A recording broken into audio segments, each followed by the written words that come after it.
Welcome back to another episode of the Pioneer Coaches Show presented by GoMart. Go for good times, go for GoMart. I'm your host, Sports Information Director Jagger Furr. With me now is head cross country coach Dan Meyers. Coach, thanks for being here today. Jagger, thanks for having me. All right, Coach, this past weekend you're at the Lock Haven Invite. You ran in the Crimson race with 21 other teams, including a nationally ranked opponent on the men's side. On the women's side, you finished 11th. Natalie Barr led the way, finishing 11th out of 180 runners. Jenna Barnett was 30th. What did you think of the girls' finish? Yeah, I thought it was a really strong race. Our number 3 from our first meet, Laura Kane, we set out this meet and we're slowly working her back. So we knew we needed to kind of step up. And I do feel like we're stronger at 5, 6, 7 than we were last year. And Morgan Ruggles, Ella Austin, and even Cameron Armstrong added in a PR. Bethany Payne's first 6K. But just kind of going through some of our top runners, Natalie obviously has huge expectations for herself. Ran 21:50 at the regional last year. And I just felt like the course didn't run quite as fast, and it was faster than she ran in this meet last year. Overall, our women performed. We team average was about 25 seconds faster than last year. Jenna Barnett had a phenomenal last 1K of the race to move herself up, probably moved herself up 8 to 10 spots. Over the last kilometer, which was huge. Katie and Abby probably didn't have the time that they were looking for, but in terms of our team depth there and kind of our spread, they did a really excellent job. But from top to bottom there, we had a lot of good performances, it's something that we're definitely looking forward to build on heading into Louisville. And then on the men's side, you were also in the Crimson race. You finished 12th out of 22 teams. There was 4 nationally ranked opponents there. Around 210 runners. You had 4 top 100 finishers with Pat Riley and Nick Pitchford leading the way at 36 and 46. Just your thoughts on how the men performed. Yeah, I told the men, we kind of after the meet talked about the highs and lows of the day. A lot of mixed emotions there. Obviously, our main goal is October 25th and then our regional 2 weeks later. But at the end of the day, Pat and Nick didn't have the race they wanted, but they were still personal best nonetheless. Caden Davis was probably our performer of the meet. I posted on Facebook about it. I mean, Caden was a guy last year that was always in our top 5 in the workouts, and it could just never put the race together that he wanted. And he was 2 minutes faster than his fastest 8K last year, and running 26:31. Jackson Mallett ran about 30 to 40 seconds faster than what he ran last year. But just in terms of, we just didn't put ourselves in the mix. It's a fast race. It goes out hard.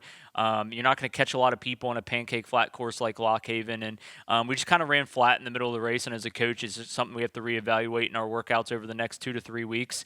A lot to build on, but a lot for our guys to fix. Landon Griffith came up huge as a freshman to be our number 5 runner. Luke Barr was just behind him and is in the 6th spot. So really just proud of the guys nonetheless. But we're itching for more. The expectations have kind of changed over the last few years. So the guys know what we're chasing. We had an excellent session this morning, one of my favorites since I've been here at Glenville, and we're trending in the right direction, and we're ready for a big race this weekend as well. And you mentioned, a packed race. It's going to be that way this coming weekend at the Swags Louisville Classic.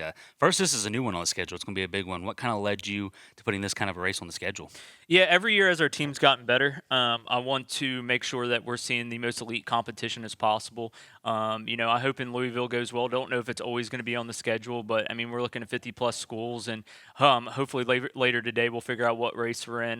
They have a gold, blue, and silver race. We're hoping to at least be in the blue race, and I think it will be some excellent competition for our guys. The women get to go down to a 5K, and I know they've been itching with a lot of 6Ks on the schedule last year, and with this being a fairly PRable course, I'll say. The women are looking to shake up our all-time list in the 5K, and we're really looking forward to seeing what we can do down there. Hopefully, going to have our full squad back. Not sure yet. It's going to be kind of a day-to-day matter, but on the men's side, I really think even coming off a tough week of training that we can put down some faster times than we even did at Lock Haven. I really believe that. But this is a crucial meet for us in the sense that it's the first time we're going to see Concord. We didn't see West Liberty last week. They're really big, especially if we're chasing their men. Wesleyan we're chasing on both sides. They'll be there.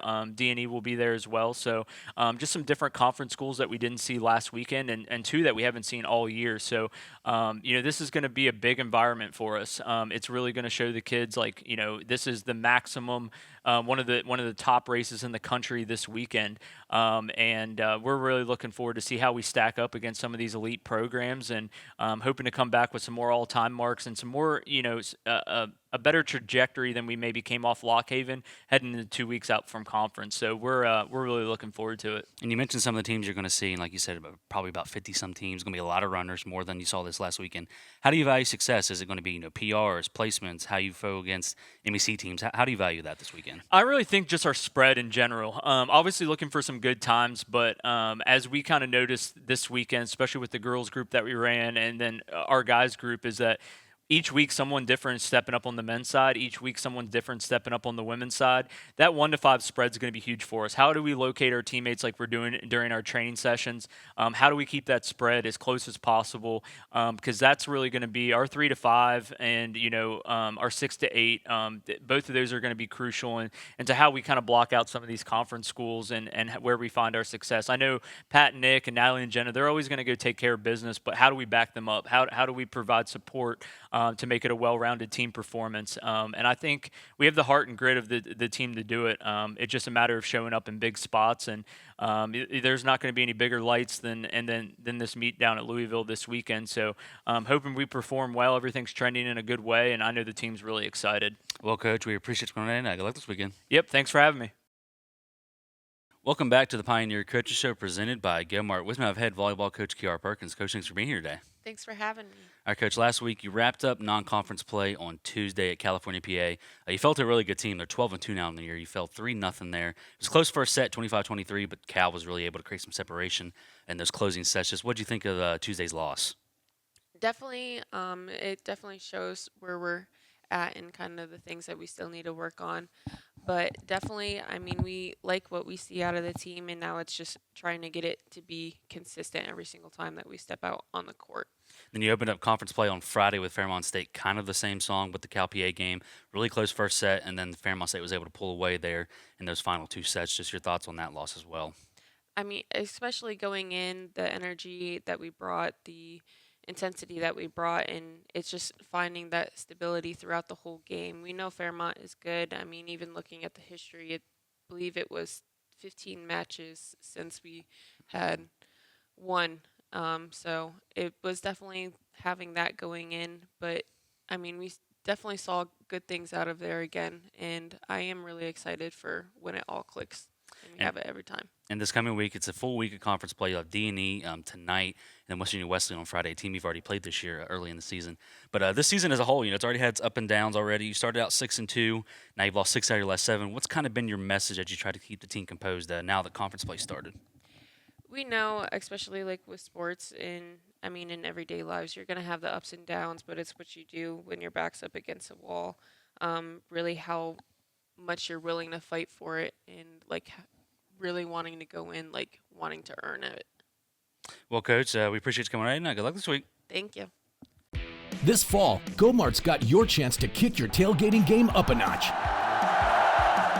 Now through the end of October, enter GoMart's Get in the Game contest for your chance to win the ultimate tailgate package. Win a $200 GoMart gift card, tailgating supplies, a pop-up tent, a portable grill, and a cooler. It's everything you need to pregame for your favorite team. To be entered to win, head to your local GoMart and scan the QR code in-store. Visit the GoMart app or GoMart.com to learn more.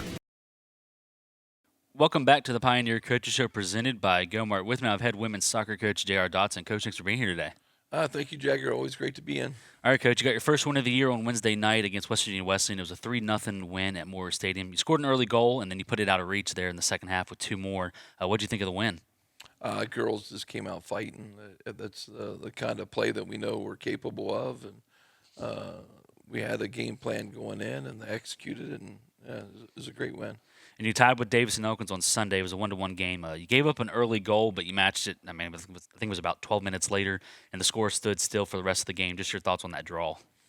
That was a hot day. We went through all of our players. Everybody played. Matter of fact, I was running people up to the press box to find out if we could put more players in, because the rule with the substitutions. So to make sure we weren't breaking rules, we were switching players so much just because of the heat. I think that just kind of wore our girls down a little bit. The fight was there. Unlucky towards the end. We could have snuck one in, but proud of how hard the girls fought. And I mentioned that win on Wednesday against Wesleyan. Valentina Kitos was big there. She tied for the team lead in goals last year. She had 2 on Wednesday night. How big was that for her and for your team to get her going? Oh, it's huge. It's huge. Valentina did well, but I don't think we just put that on Valentina. That if you go look at those goals, especially that very first one, is such a team goal. We built that up, switched the play that we've worked on in practice. Valentina's there. It actually on that pass from Sophia. Sophia had 2 choices, either playing Itana short or Valentina in the middle. Sophia makes a great choice, putting it into Valentina's feet, and Valentina does her job, puts it away. Is a pretty goal, and the second goal is kind of the same thing. But on the I'll be honest with you, Jagger, my favorite was that last goal by Margot, freshman from France, that makes that defender look silly. That was a class goal. Not that Valentina's weren't, but it was just those were great team goals. And you're back at home on Wednesday with Frostburg State. What have you seen out of them so far? Frostburg State's always good. They just come in with a lot of emotion when they play. They'll always be aggressive. We have to be able to match that intensity, match that aggressiveness to be ready for them. You look at Frostburg's record; it's not like it normally is, but I think that's a testament to Point Park being a lot better this year, and I think it's a testament to Fairmont's the North Division, where we usually always say is not as good as the South. I think they're right there this year. I think their part of the league has gone up, so it's going to be interesting. And you mentioned Point Park. You close out with them on Sunday. But, Coach, we appreciate what's going on today, and good luck this week. Thank you.